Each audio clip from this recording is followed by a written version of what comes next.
This information only really comes out during a jury trial. We settle so many cases as criminal defense attorneys. If you don't take it to trial, you don't know. I have a chapter called Lipstick. It was a DUI, drunk driving case. And in the trial, everything was going for the prosecutor. He spoke very well. And the client tells me, ask him why he put lipstick on me. He put lipstick on your mouth? But the jury, and they said, wow, this guy was so good, and yet he did that. That creeped them out. Welcome back to the Defensible Podcast. Today we are honored to have an icon from the criminal defense community here in Monterey County, Mr. Miguel Hernandez. Miguel, thank you for coming on. You're welcome. Thank you for the invitation. So I really mean that. You are an icon here. I know just a few blocks away from us, there's the Hernandez building. And a couple of the most powerful law firms, or the largest criminal defense law firms in the area, yours and a few others, are in that building. And you've built up such an amazing legacy here. So I wanted to talk to you about your legacy, how you've come to where you are, and your journey along the way. So I read The Lucky Lawyer, and it is an absolute page turner, and I wish I'd read it earlier. What motivated you to write this book? Actually, my grandchildren. They live next door to me. My son, Jevin, has these daughters, and my granddaughter has a son. So that's my great-grandson.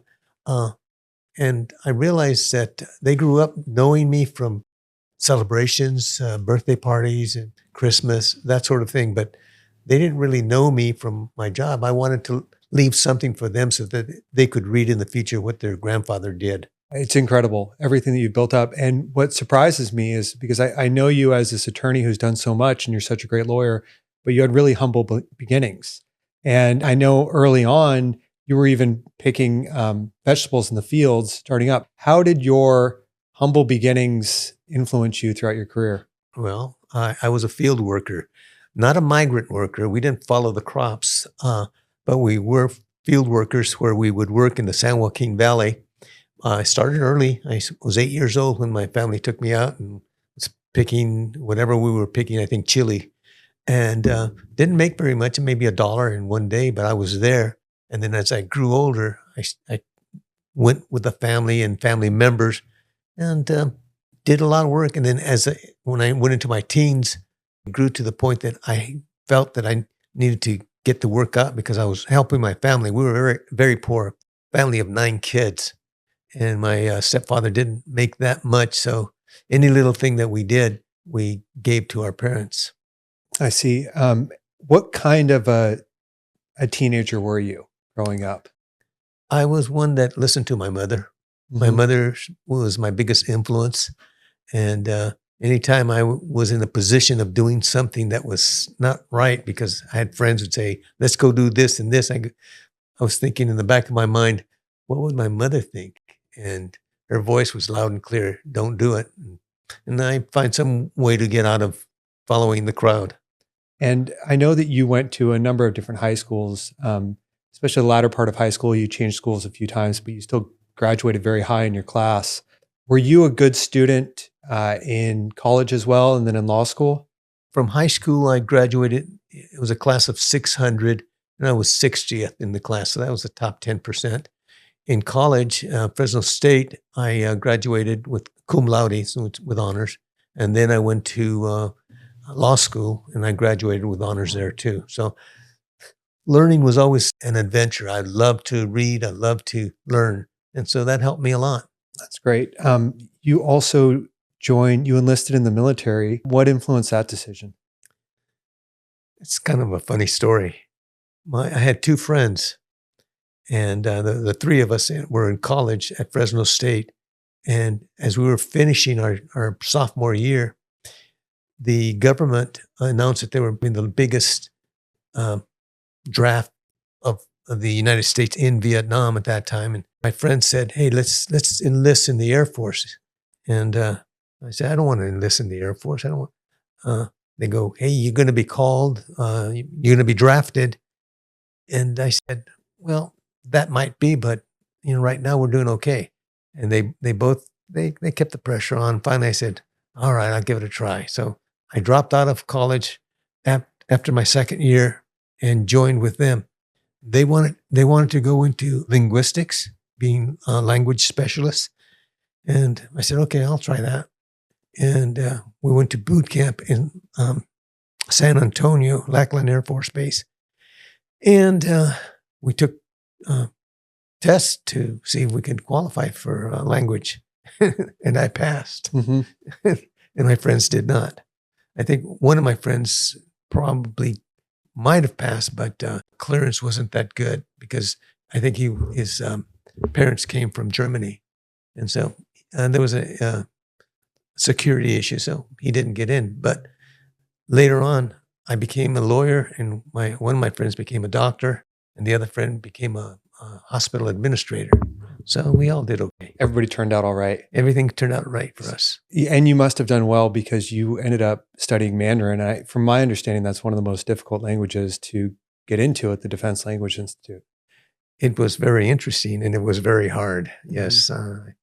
But I enjoyed it. And like I said, I enjoy reading. I enjoy learning. So I put myself through that. So is Mandarin the type of language that you ever use now as a criminal defense attorney? No, but when I go to a movie and there's a Chinese dialogue and the subtitle says something, I know whether the subtitle is what the actor said. Right. So it's kind of fun. Mm-hmm. But you also are bilingual, so I guess trilingual, and you also speak Spanish. Spanish comes in handy as a criminal defense attorney in this area? Absolutely. Mm-hmm. In fact, when I went into private practice after 3 years in the public defender's office, I joined a private law firm, Bill Soria and Jimmy Gonzalez, and they had civil work. And they said, why don't you take all the criminal cases? I said, okay. Well, speaking Spanish, it was like a magnet. We had so many. And so I was pretty much inundated at the beginning. I had no trouble getting off the ground in private practice. Then after about a year, our practices didn't mesh that well, so I went into a solo practice. I see. So when you started off at the public defender's office, what was that like? Okay, that was interesting. But I want to go back to your original question. Sure. When you said about the field work, whether it influenced me. Yeah.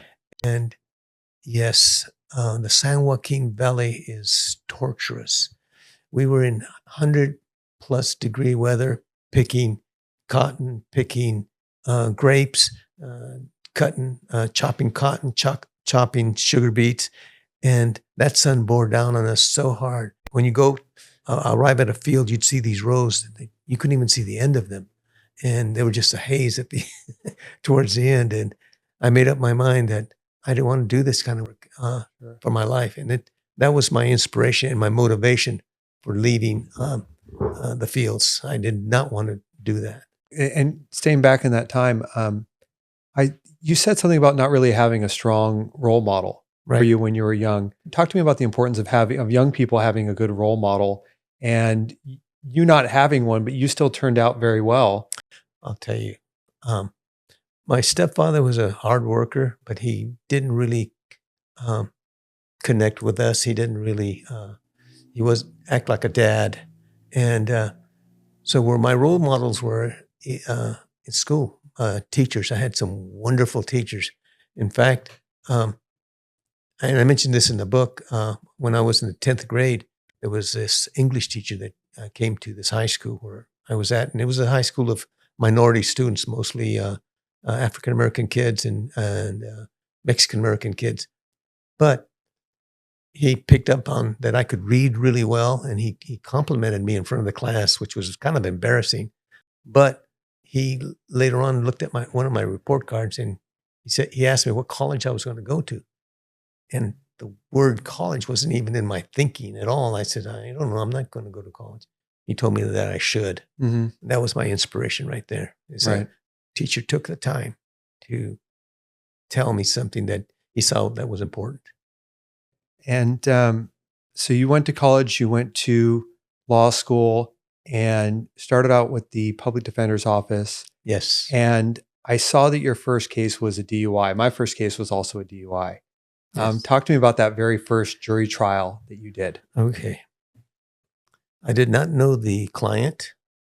I did not know the case. There were no witnesses, and I had never tried a case at all. I had never even been with an attorney who was trying a case. And I had seen things on television, and I had maybe in my 2 weeks before my first trial, I'd seen attorneys doing trial, but didn't really know how to do what they were doing. So I was thrown into the into the pit, and I had to learn as I did it. So I was given a file, said, go downstairs, meet the client, and announce that you're ready. And I was dumb enough to do that. I mean, when the judge came on, he said, is everybody ready? I go, ready. So then we went through all the mannerisms and whatever attorneys do in trial. And I kind of faked my way through that. And somehow I stumbled through. My voice cracked. My legs were trembling. My hands were shaking. And it was a tall gentleman. I remember that. He was probably in his 60s. And he was tall. He was Swedish. And my argument was that I just didn't feel the officers were fair with him. And some of the jurors agreed with me. And boom, I go upstairs, and the office is looking to see how the new kid on the block did. And I said, well, it was a hung jury. And everybody exploded and clapped. And I couldn't understand it because I thought it was a loss. Right. Because I didn't win. And they said, no, you won. I go, I don't understand. And this older public defender says, look, whenever you can stop the government in its tracks and defending your client, you've done something. So I said, oh, okay. So then they hand me another file that very day, and I had to go to trial the next day. So that was on Wednesday. And it was a prostitution case. Mm-hmm. I had to meet the client, had to read the file, and just announce ready. That's how I got off the ground doing trials. No, that's incredible. So how did you overcome just the nerves and the feeling of being outgunned or up against the weight of the criminal justice system? The district attorney's office, they have their investigators, they have this entire structure that you have to fight against, the entire government. Yes. How do you overcome that when you're just starting off and you're feeling a little bit outgunned in there? I remember specifically one of the lawyers in the public defender's office took me aside and said, look, I know you're scared. I saw you in your first 2 trials, but what you need to remember is you've been through law school. You belong there. That courtroom is yours, and you're supposed to act like a lawyer and stand up to the powers that be. And so that was the words that inspired me to go forward, that said, I belong there, and that I should not be intimidated by either the judge or the prosecutor. And that helped me get over a lot of my jitters. Mm-hmm. And then you started taking more serious cases. Yeah. And, there were definitely a number of times reading through the book that I thought, how's he going to get out of this one? How are they going to get through it? So which case stands out to you as the most incredible victory or your highest success? It's kind of hard to say because I went into trial a lot of times. And in those days, it was easy to get to trial. The judge says, is there a plea? And the client didn't want a plea, so I'd say no. And they'd set it for trial. And then we were in trial within 2 or 3 weeks.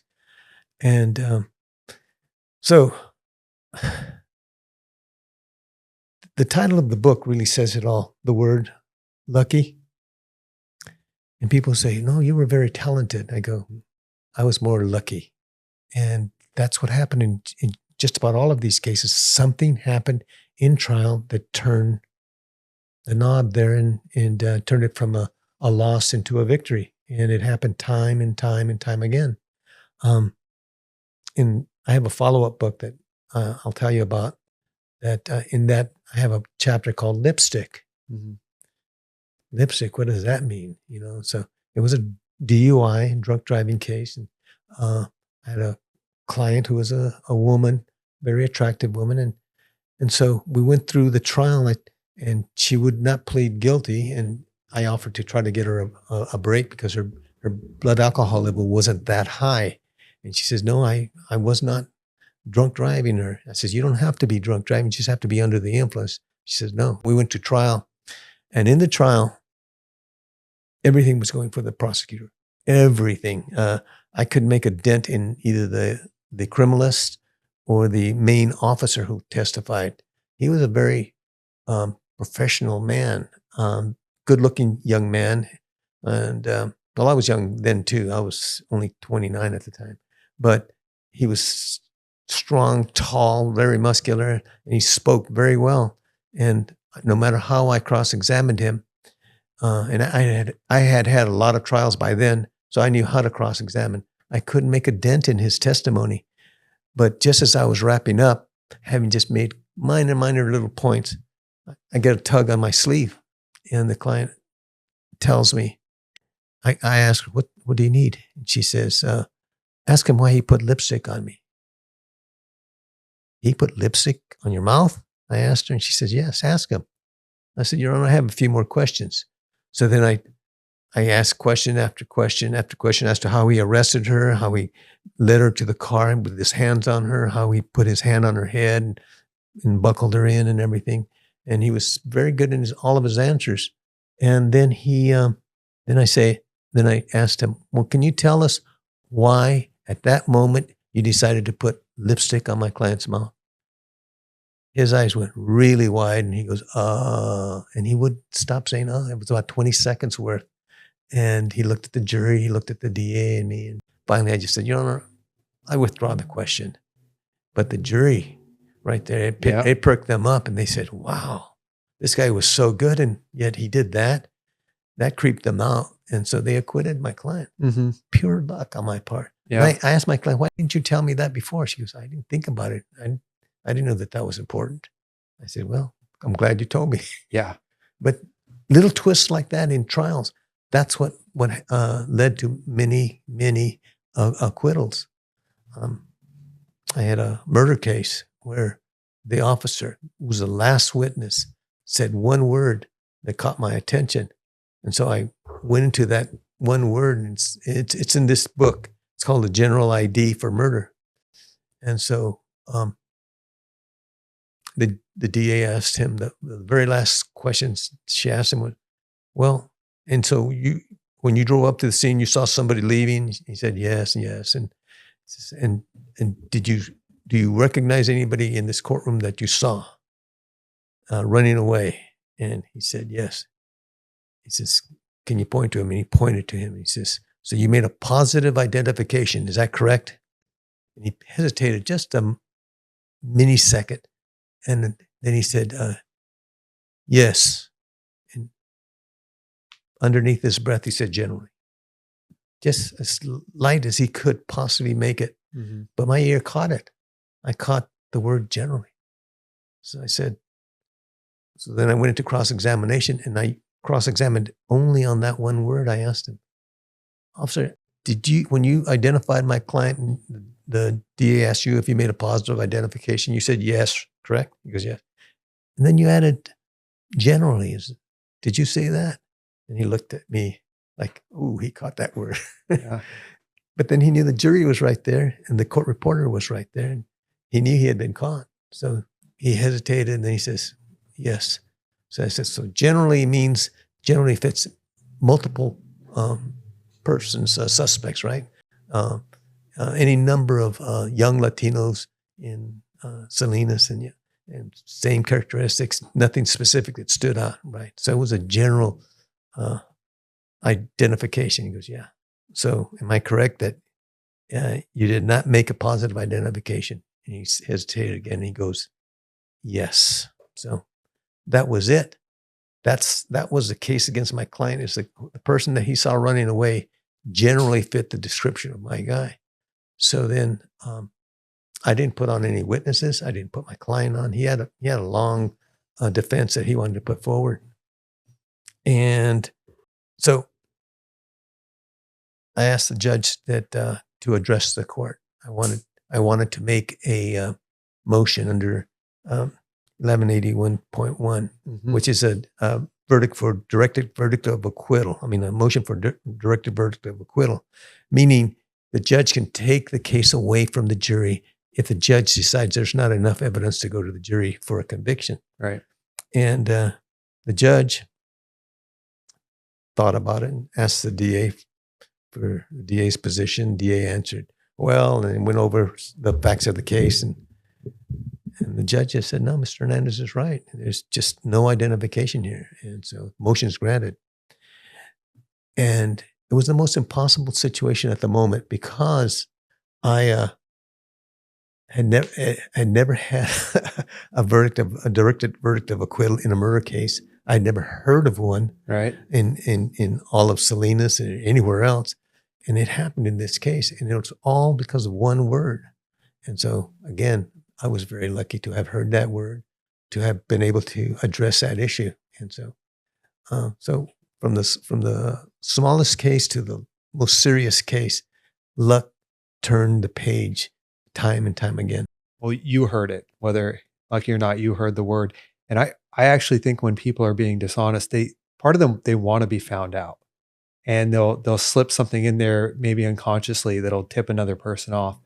But one of the things you're talking about is that these facts, this information only really comes out during a jury trial. And we settle so many cases as criminal defense attorneys. 99% of the cases in this county settle or higher. Yes. But it's, if you don't take it to trial, you don't know. And someone can seem so guilty on paper until you take it to trial and these little things come out. And that is very true. That's very true. And in the early days, it was easy to get to trial, like I said. And I was in trial so many times. My first year as a public defender, I had 35 jury trials. It's incredible. They told me it's a record. And I go, okay. So next year I had 33 trials. And then the third year I had 34. So in my first 3 years, I had 100 jury trials. Mm-hmm. And boy, you learn a lot in those, all those times you go there. And yes, there sometimes facts come out that you didn't realize were there until you get into the throes of fighting the case, and they come out. Sometimes it's a word that they slip up on, and you catch it, and then you go into that word more, and then you realize that the testimony isn't what it was supposed to be. Mm-hmm. And so I found myself very lucky time and time again to have that happen. So in your own practice, how do you decide which cases go to trial and which ones settle?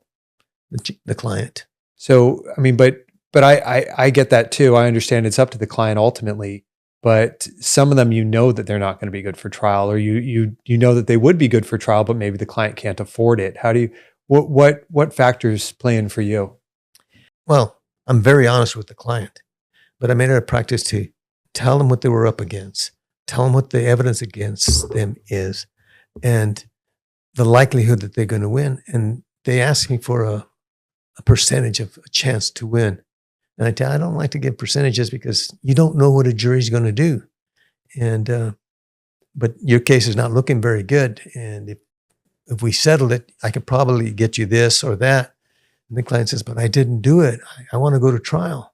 It's my right. I go, yeah, it's your right. And I can't pressure you into taking it unless you want to take it. You feel that it's in your best interest. So that's all I ask of you. I tell the client, just ask yourself whether it's in your best interest to take. Because if we don't win, you're going to be, you'll be sentenced, and you'll probably get this sentence. That's the big difference then and now. Then judges would give you basically what the case was worth, whether you won or you lost. I mean, whether you settled or you lost the case. And nowadays, last decade or so, it's been different. Judges now say, well, you had your chance. You had your chance for probation and you didn't take it. And so now I'm going to send you to prison for X amount of years. And I would tell clients that was a possibility, but judges didn't send people to prison just because they did not win a trial. They only did it. They only sent a person to prison if the facts of the case and all the factors that are involved necessitated a prison sentence. Nowadays, just the fact that they took a chance and lost, they go to prison or they get the harshest sentence. So, but no, I always let the client decide that final decision after honestly telling them that it doesn't look that good. And they insist. And I said, well, if you want a jury trial, you came to the right person. I love to do jury trials. I'll do it, but I can't promise you what's going to happen. And on the run into the jury trial, there's all sorts of negotiation and back and forth with the prosecutor. How do you get through to a district attorney who's being obstinate or stubborn or unnecessarily punitive? Well, I've had plenty of those. Mm-hmm. And the best I can do is just argue that the client deserves a break, that there are a lot of mitigating factors that can take it out of how serious it looks.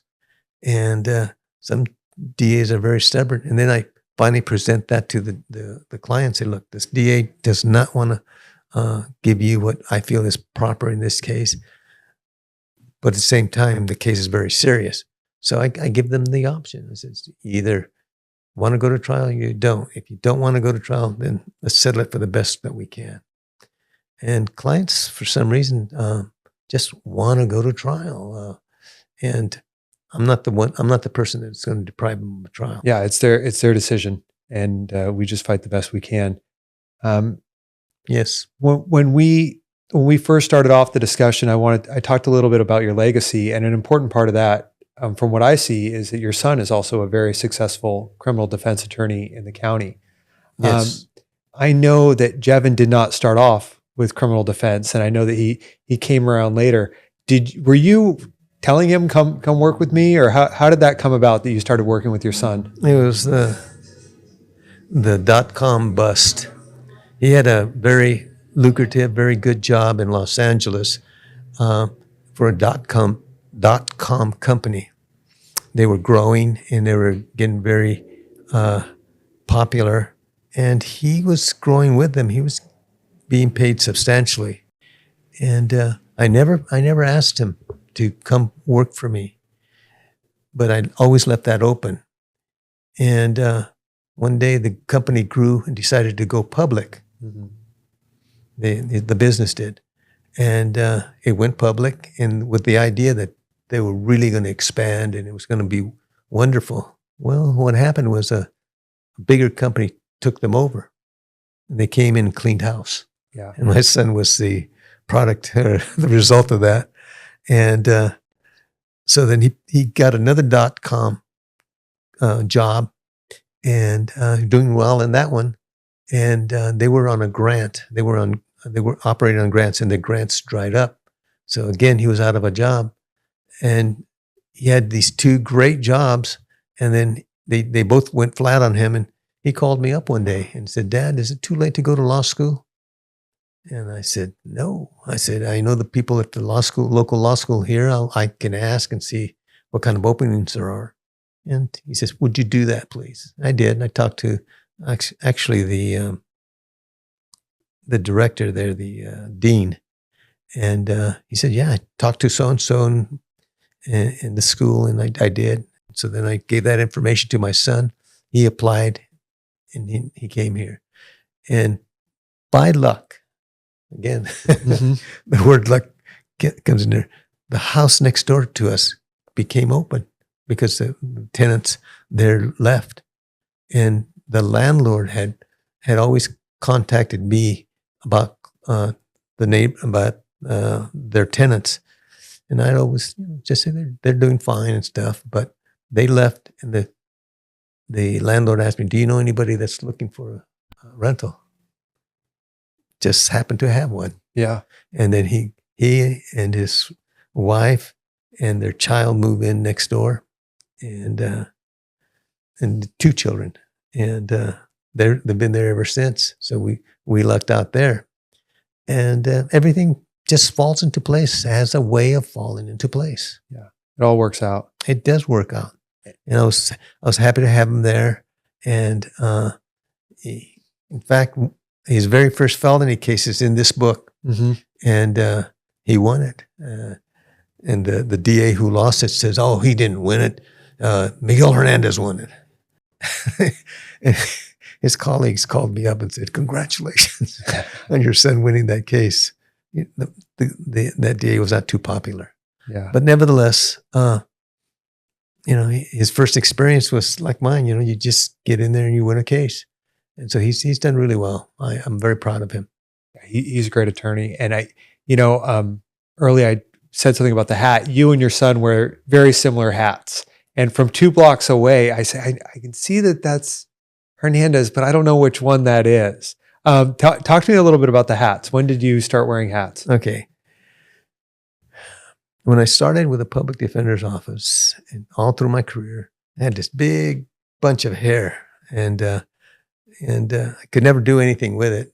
Just almost like an afro, but I couldn't wear a hat because anytime I tried to wear a hat, it always leave impressions and made it look even worse. So then as I grew older and I went into my 50s and 60s, the hair got all thin and everything. Finally, my son convinced me to start cutting it off.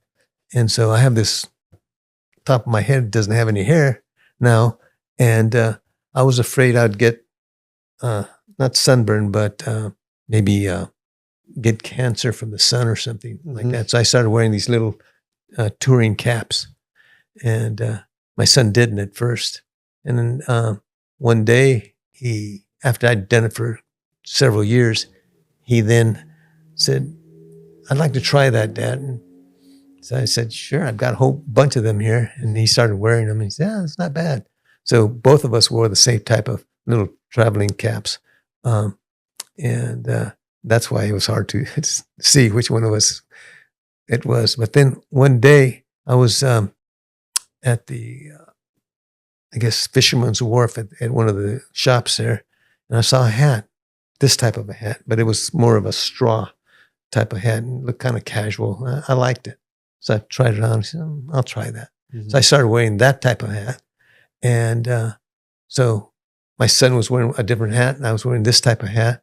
And then all of a sudden for Christmas and birthdays, I started getting these hats for presents. Yeah. So that's the story of the hats. Yeah. Talk to me about maybe some advice you'd give to a young lawyer, someone either starting off their career or someone who's still in law school. Okay. I like that question, by the way. I look back at my career and I look back at my beginnings and the advice given to me by that senior deputy public defender really settled in deep within my blood. And that's what the advice I would give a young attorney. And I have. I've watched young attorneys appear in their opening, and their judges, and they seem so timid, and their voice is so low, and whatever. And I tell them, and I've told this to several, a bunch of them. And I talked to a group of young kids that were going to law school. They were graduating from Berkeley and other colleges, universities, and they were going to go to law school. And I was talking to them about the book because I had been invited. And I said, look, same advice I was given when I was a young attorney. And so when you become an attorney, just know this. You've gone through what you've gone through, or you're going to go through. Some of these people had just graduated from law school. I said, you belong in that courtroom. You earned the right to be there, and nobody has the right to bully you or scare you and say you don't belong there. You belong there. Just stand up proud and talk like you mean it. And some of these young people, the ones that I've talked to here that became lawyers, and I see them as lawyers around here, have come up to me and they thank me for that advice. That was very meaningful. Mm-hmm. Because when you start off, you have this feeling of being timid and being intimidated by the whole system. And I'm just telling them that I was given this advice and I'm giving it to you now. You belong there. Stand up for yourself and for your client. Mm-hmm. So there's a question I get as a defense attorney, and I think that every defense attorney's got it. I know what the question's going to be. Yeah. And well, it came up a little bit in one of the chapters, no search warrant, no case. So I think that for me, it's about defending rights, but how do you defend someone who you know is guilty? Okay. That is the most popular question, mm-hmm. most often asked question at any type of gathering, whether it's a party, a dinner, or whatever. People ask me that. And my answer is just very direct. I said, look, I do what I've been trained to do. I defend the Constitution. I defend the rule of law. And well, what if the person's guilty? I go, I don't judge a person. I don't determine guilt. That's up for the jury or a judge. If they're found guilty, they're guilty. And sometimes they're not guilty because it comes back on appeal saying the judge or something went wrong and they get a reversal. But basically, if I defend a person and I just follow the rules. I don't allow a person who has told me that they're guilty, that they did what they're accused of, to take the stand and deny it, because then that's perjury. And then that would be subordination of perjury on my part. So I just tell them right off flat that I can't let you do that. I had a prospective client came in. I'd read about his arrest in the paper, a lot of drugs and whatever. And he suggested that he could say something else, that it was somebody else's or whatever. I go, I can't let you do that. He goes, why not? I said, because that'd be perjury. And if I put you on, that'd be subordination of perjury. And that'd get me into a lot of trouble. So we talked about it. And so he went away and said, okay, I'll think about it. He never came back. Right. So that's the number one rule I have with persons is that, if you're guilty and there's a problem with the case, I'll tell you whether it's defensible or not. And if it's defensible because of a certain point, then we can try for that. But I cannot put you on to say otherwise. In fact, I think in my subsequent book, Volume 2, I have a case there where a person was definitely guilty. He was possession of a firearm, but he didn't want to plead guilty. And the officer didn't see him, so they didn't have any direct evidence that he possessed the gun. And he wanted to go to trial, even after I told him it didn't look good. And luck intervened in that case too, because the prosecutor wanted to, at the last minute, just before the trial was called, said, why don't we just submit this on the transcript of the preliminary hearing? Have a court trial. And you can call witnesses if you want. My eyes opened and I go, oh my gosh, did he just say that? Because at the preliminary hearing, he hadn't established that that person had a prior felony. He introduced a document from Los Angeles that showed a person with his name had that conviction. It didn't have a picture in there and it didn't have fingerprints. And so he wanted to do that. I go, well, okay. Sure. I talked to my client. I said, look, something's just happened and they're asking you if you'll waive a jury trial and have it just in front of a judge. And the client asked me, is that okay? I go, in our case, I think it is, because they didn't prove that you have a prior. And that's the charge against you, is being a felon in possession. And so he agreed and waived his trial, right to trial. And the judge comes out and says, we're ready for trial. And we announce we're going to have a court trial just on the transcript of the preliminary hearing. And the judge said, okay. And he took the transcript back to chambers, and he came out and he made sure that the case was in the posture that we said. So as I understand it, there's not going to be any evidence. Is that correct? I said, correct. I'm not going to call any witnesses. And the DA says, no, we're just going to submit on that. So is everything submitted? The evidence is closed? And we said, yes. He says, okay. And he turns to the DA and says, I think you have a problem here, Mr. DA. And the DA says, a problem? He says, yeah, you didn't prove that he has a felony. Well, Your Honor, we had the prior, the document on the prior. And he says, no, you didn't. He says, but it was admitted at trial. At the preliminary hearing, the judge said, yeah, but Mr. Hernandez objected to that. So you do not have it on this transcript that he has that prior. Well, we took a break. It was almost lunchtime, so the DA asked for a break. The No, actually, it was before lunch. Well, considerably before lunch, and so we took a break so he can figure out what to do. Then he'd call and ask for another break because he was still talking to people in his office. Mm-hmm. Well, pretty soon lunch hour came, and then we broke for lunch and came back after lunch, and the DA says, "Well, Your Honor, I have a transcript or a prior from Monterey County here, the document." And I said, and the judge asks me, "Well, Mr. Hernandez," I go, "I object, Your Honor. The evidence is closed. There's no way that can come in." And so the DA says, "Well, Your Honor, this is one from Monterey County, and I asked the court to take notice of it. It's from Monterey County, and I want you to take a look at it." And the judge says, "Okay, well, I'll take a look at it." Over my objection, he read it, then he rendered a verdict, said, "I find him guilty."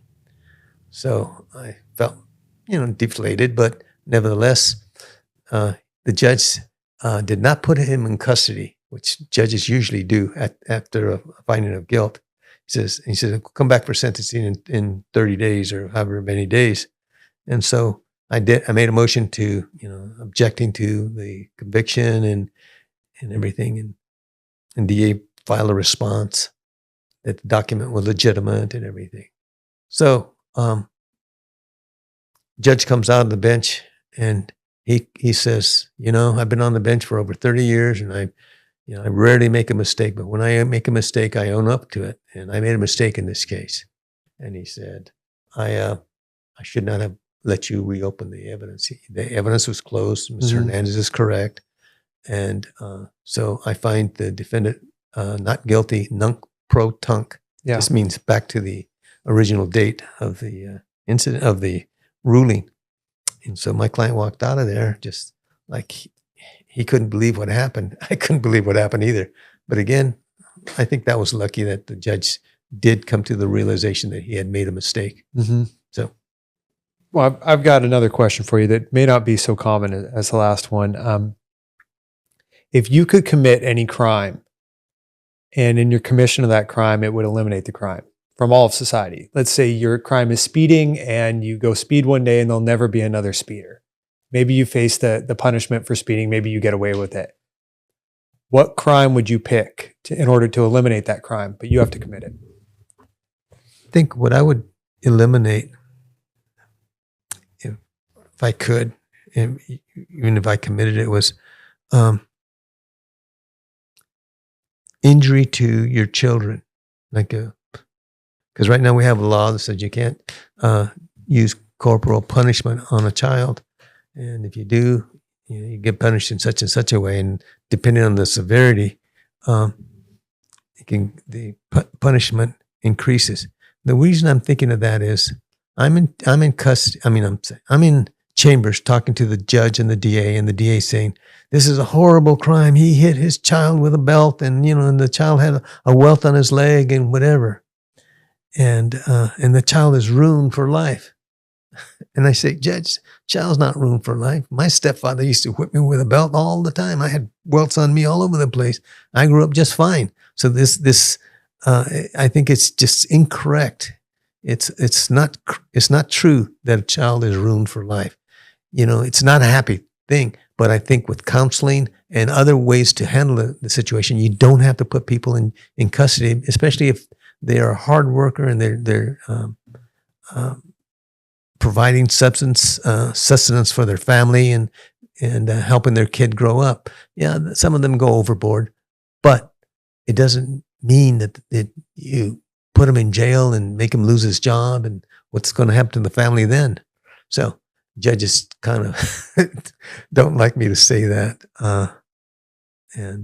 So that's probably the crime that I'd pick. I think that's a good answer because there's also a spectrum. You can, yes, you could hit the child lightly and it might eliminate the more severe instances of it, the ones that are really damaging. I've had cases where a teenage child is out of control, coming in late, disobeying and disrespecting the parent, and the parent, overreacts and slaps the child or the young kid. And, it's just momentary, and it's a cause and effect type of thing,